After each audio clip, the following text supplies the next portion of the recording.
Hello, it's GothFriday, episode 27.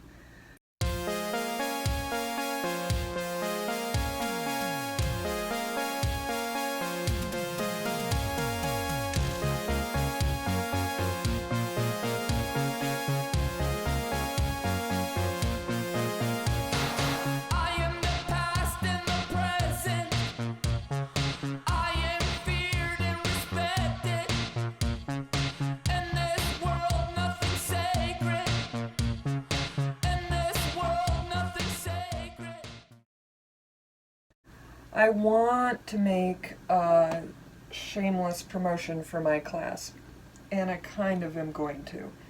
But I do have some helpful information for you anyways. Somebody's mentioned in the comments about measuring the other day that I read this morning that sparked an idea for me that I want to share with you, and that is the importance of consistency across your practice. So there's so many materials in the world, and if you sign up for my class, of which there are only a few spots left, I can really help you make some very strategic decisions about which materials you should be using given the types of paintings that you would want or drawings that you would want to make. But once you select something, you should stick with it for a while. I once read in a chess openings book, when the student of chess is first beginning to master like middle game and stuff, you pick a opening, meaning your first move or your first defensive move, and you play that for 6 months. That's a long time in chess. You're only going to move that pawn forward in front of the bishop every time. And if you're like me and you only play one other person, they get kind of bored with your opening. But I think it's sound advice. So if you're going to start painting the figure, pick a canvas, set a palette, get some brushes that you like, figure out what medium, if any, you're going to use, and don't change anything. Because figuring out how to paint is hard enough. And if you're constantly swapping out surfaces or changing the paints on your palette, you're just never going to know which aspect of painting is failing you. Sometimes it can be the materials that fail you.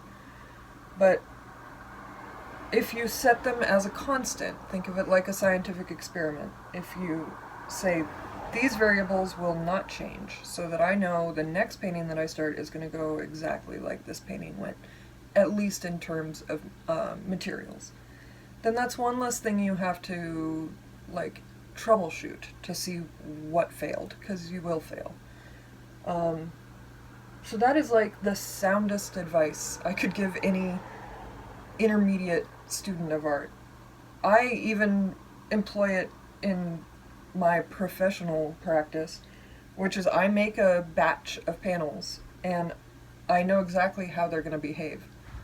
Sometimes I experiment and make 6 new kinds of panels, but I play out those 6. It's my 6 months of the opening. So yeah, just keep it easy and don't get overcomplicated. It's really not that complicated. So only a few spots left for the class. We're going to talk about everything. We're going to talk about pencils. We're going to talk about charcoal. I'm going to demo this wine bottle behind me in charcoal. I'm going to tone some paper for you guys. I'm going to talk about all the different kinds of paper. We're going to talk about picking a palette, how different paints work, how different mediums work, how to make your own medium, when you need what kind of medium. We're going to learn how to stretch canvas. We're going to learn how to prime panel. We're going to learn how to mount canvas to panel. I can't think of anything I haven't covered that isn't in the eccentric artist, which will be the follow-up class to this one, where I teach you how to gild and make gesso and make your own charcoal and all that fun stuff. But we have to wait for it to not be snowing for me to teach you how to make your own charcoal, because you get to burn it. Anyway, happy Goth Friday, and sign up for my class. And keep it simple, stupid.